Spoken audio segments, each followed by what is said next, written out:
High, আমি বিশ্বজিৎ পাল। এখন discuss করছি mod 8 synchronous up counter design. কিভাবে একটা মড 8 সিঙ্কোনাস কাউন্টার ডিজাইন করব আমরা। প্রথমে আমরা মড 8 কাউন্টার মানে প্রথমে বুঝে নিই মড 8 কাউন্টার কি। মড 8 কাউন্টার হচ্ছে 0 থেকে 7 পর্যন্ত কাউন্ট করবে, তাহলে 8টা স্টেট আছে। প্রথমে আমরা স্টেট ডায়াগ্রামগুলো কাউন্টারের রাইট ডাউন করি। প্রথম স্টেট ডায়াগ্রাম হচ্ছে 0 0 0, that's mean 0 equivalent to decimal. 0 0 1 মানে হচ্ছে 1, 0 1 0 2, 0 1 1 3, 1 0 0 4, 1 0 1 5, 1 1 0 6, 1 1 1 7। তারপর আবার নেক্সট স্টেপ হচ্ছে 0।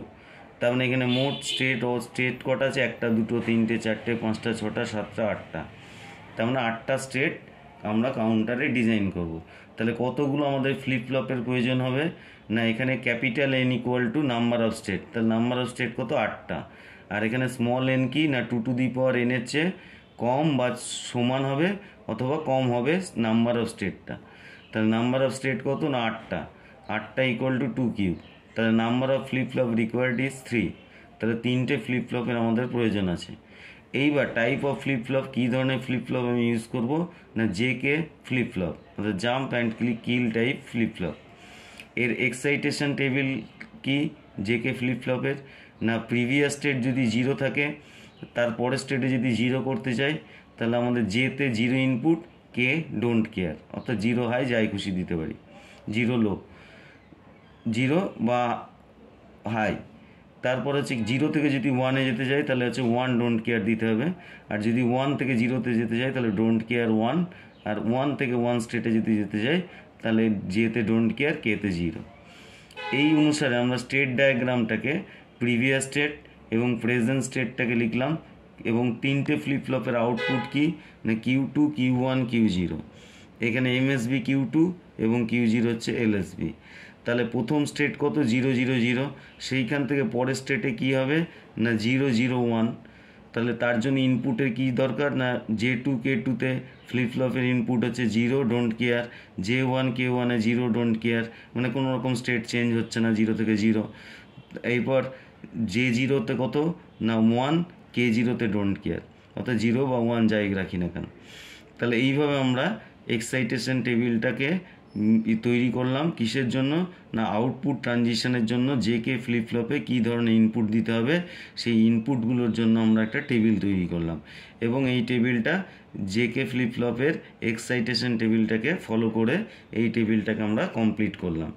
এবার এই টেবিলের আমাদের যেগুলোতে হাই আছে তার করসপন্ডিং ইনপুটগুলোর আমরা প্রোডাক্ট ফর্মে লিখব এবং একটা স্টেট থেকে অন্য 1-এ গেলে আমরা অর সাইন দ্বারা ডিনোট করব। অর্থাৎ তার জন্য আমরা কি করব না কার্নোম ম্যাপের হেল্প নেব।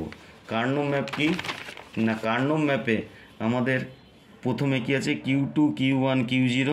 প্রথম হচ্ছে K0 ইনপুটের জন্য না আমরা ওই কন্ডিশনগুলো বসালাম 0 1 2 3 4 5 6 7। এখানে 1গুলো যে স্টেটগুলোতে ছিল সেই স্টেটগুলো বসালাম, তারপর 8টা পেয়ার করলাম, K0 ইকুয়াল টু হয়ে গেল 1। সিমিলারলি J0 বসালাম, J0 ইকুয়াল টু 1। এইবার K1-এর জন্য যখন বসালাম K1-এর মান দাঁড়ালো হচ্ছে ইকুয়েশান দাঁড়ালো Q0। আর J1-এর জন্য ইকুয়েশান কি দাঁড়ালো না Q0। K2-র জন্য ইকুয়েশান কি দাঁড়ালো? K2 equal to Q1 Q1 Q0, Q1 and Q0। আর J2-র জন্য ইকুয়েশান কি দাঁড়ালো? J2 equal to Q1 and Q0। এইভাবে আমরা কার্নোম ম্যাপে ইকুয়েশানগুলো ইনপুটগুলো ফ্লিপ ফ্লপের ইনপুটগুলোর সমীকরণটা বানিয়ে নিলাম। এরপর আমরা কি করছি না 3টে জেকে ফ্লিপ ফ্লপ নিলাম। 3টে জেকে ফ্লিপ ফ্লপের মধ্যে আমরা যেহেতু এটা সিঙ্কোনাস কাউন্টার তাহলে এটা positive edge triggering clock pulse দিলাম। অর্থাৎ ক্লক পালস যখন 0 থেকে হাইয়ের দিকে যাবে তখনই ফ্লিপ ফ্লপের আউটপুটের স্টেটটা চেঞ্জ হবে এবং ক্লকগুলোকে আমরা প্রত্যেকটাতে একই সঙ্গে প্রোভাইড করলাম। এরপর সমীকরণ অনুযায়ী J0 K0-তে 1 রাখতে হবে, হাই রাখতে হবে। এখানে VCC 5 ভোল্ট দিলাম, এখানে লজিক হাই। এরপর আমরা কিউ জিরোটা কোথায় যাবে, কিউ জিরো যাবে J1 কে J1 K1-এ আমরা কানেক্ট করলাম, এবং J2 K2-তে কী যাবে না Q1 and Q1 and Q0 লাইনটাকে নিয়ে অ্যান্ড গেট বসালাম। অ্যান্ড গেটের আউটপুটটা আমরা J2 K2-র মধ্যে শর্ট করে দিলাম। এটাই গেল মড 8 সিঙ্কোনাস কাউন্টার বা 3-বিট synchronous counter, up counter. That's all. পরের ভিডিওতে আমরা ডাউন কাউন্টার ডিজাইন করব মড 8।